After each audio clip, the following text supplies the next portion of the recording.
Hello, good evening po.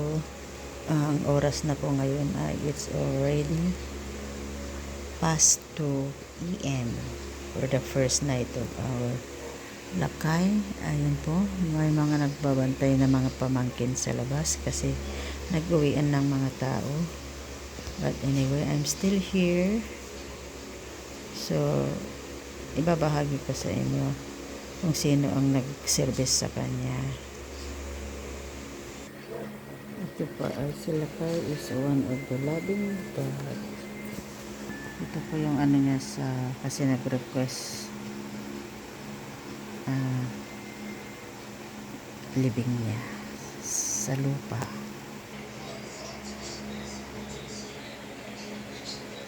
Maraming salamat po sa funeral. Ang ganda po ng ginawa niyo sa asawa ko.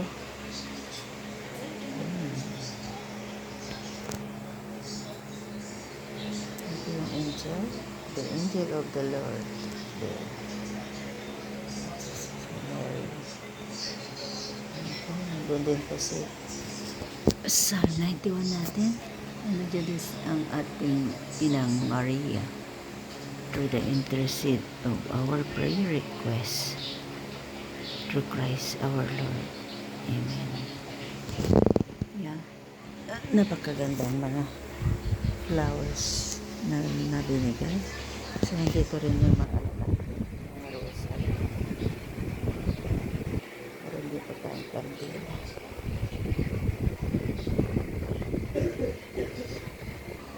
So, mag-aalas 3 na po. Tayo po ay manalangin at magsalmo sa ngalan ng Ama, ng Anak, ng Espiritu Santo. Amen. Our Father, who art in heaven, hallowed be thy name. Thy kingdom come, thy will be done, on earth as it is in heaven. Give us this day our daily bread, and forgive us our trespasses, as we forgive those who trespass against us. And lead us not into temptation, but deliver us from evil. Amen. Hail Mary, full of grace, the Lord is with thee. Blessed art thou amongst women, and blessed is the fruit of thy womb, Jesus. Holy Mary, Mother of God, pray for us sinners, now and at the hour of our death. Amen. Hail Mary, full of grace, the Lord is with thee.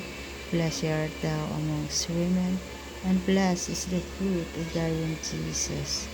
Holy Mary, Mother of God, pray for us sinners, now and at the hour of our death. Amen.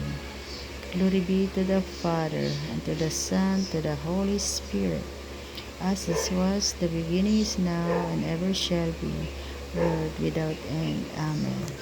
O my Jesus, forgive us our sins, save us from the fires of hell, and lead all souls to heaven, especially those whose need of thy mercy.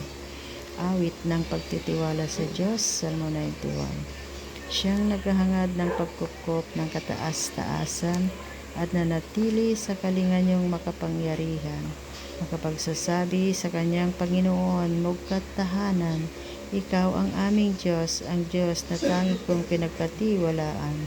Ika'y ililigtas niya sa panganib, sa umang nabitag, at kahit anumang mabigat na salot, di ka magdaranas. Nilukuban niya sa lilim ng kanyang malabay na pakpak. Sa kalinga niya ay natitiyak mo na ikaw ay ligtas. Ingatan niya at ipagsasanggalang pagkat siya'y tapat. Pagsapit ng gabi, di ka matatakot sa anumang bagay. Maging sa gagawing biglaan, paglusob, pagsapit ng araw. Minsan upaman darating na salot, pagkagat ng dilim. Di ka matatakot at natitiyak mong di ka maano. Ika'y nagmamasid sa panunood, iyong mamamasdan. Iyong masasama ay makikita mong pinarurusahan, sapagkat si Yahweh ang iyong ginawa ang tagapagsanggalang, at ang pinili mong mag-iingat sa iyong kataas-taasan. Di mabuti ni kay mapahamak at walang daratal, at kahit anong uring mga paghihirap sa inyong tahanan, susuguhin niya ng maraming anghel silang susubaybay. Kahit sang dakoy kay maparuan tiyak ingatan, sa kanilang palad ay itatayo at silang magtataas, nang hindi masaktan ang mga paa mo sa batong matalas. Kahit ang tapakan mo ay mga leon, ahas na mabagsik, di ka maano sa mga serpiente at liyong mababangis. Ang sabi ng Diyos, aking ililigtas ang tapat sa akin, at iingatan ko ang sinumang taong ako'y kikilanling. Pag sila'y tumawag, laging handa ko na sila'y pakinggan. Aking sasamahan at kung mahilahil ay sa sakluluhan, aking ililigtas at ang bawat isa ay pararangalan. Sila'y bibigyan ko at gagantimpalahan ng mahabang buhay at nakatitiyak na ang tatamuhin nila ay kaligtasan. O aming amang nasa langit, amang Yahweh El Shaddai, ikaw ang aming ama na nagbigay ng buhay at ang aming ikinabubuhay. Ikaw ang aming ama na lumikha ng langit at lupa. Dalangin po namin, Ama, na sa oras nito kami po humihingi ng kapatawaran sa lahat naming pagkukulang sa iyo. Kasama po ang aming mga mahal sa buhay, lalo na po ang aming kapatid na si Brother Rico, Federico Dinan Padilla Lacambra.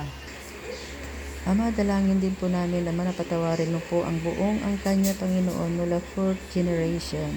Kasama po ang iyong lingkod. Dalangin din po namin, Ama, na sa oras nito, Panginoon, ay hinihiling po namin ang iyong kapangyarihan na kasama mo na siya at sinalubong mo na siya sa iyong paanan, Panginoon. Tunay nga po, wala po kaming magagawa kung hiwalay ka sa amin. Kaya, Panginoon, sa gabing ito,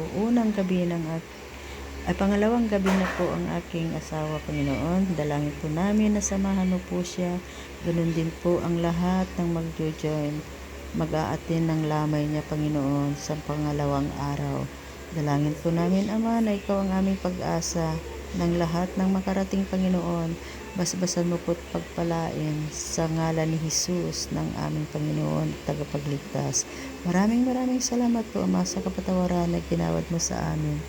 Maraming salamat din po, Panginoon, sa paghatid mo sa aming kapatid na ito na si Federico Lacambra Padilla.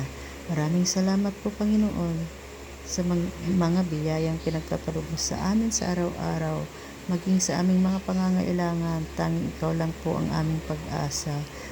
Maraming salamat po, Panginoon, sa lahat. Without you, Panginoon, we cannot do nothing. Gabayan mo rin po, Panginoon, ang aming mga mahal sa buhay, ang lahat ng magdadalo sa lamay, Panginoon, ang magbibigay ng mas, Panginoon, at ang araw na yaon, Panginoon, sa kanyang libing, Panginoon. Samot dalangin namin na sa iyo namin pinagkakatiwala sa pangalan ni Jesus. Sa pangalan ni Jesus, ito ang aming samot dalangin, Ama, through the guidance of the Holy Spirit and through the intercession of our Mother Mary and all angels in heaven, through Christ our Lord. Amen and amen.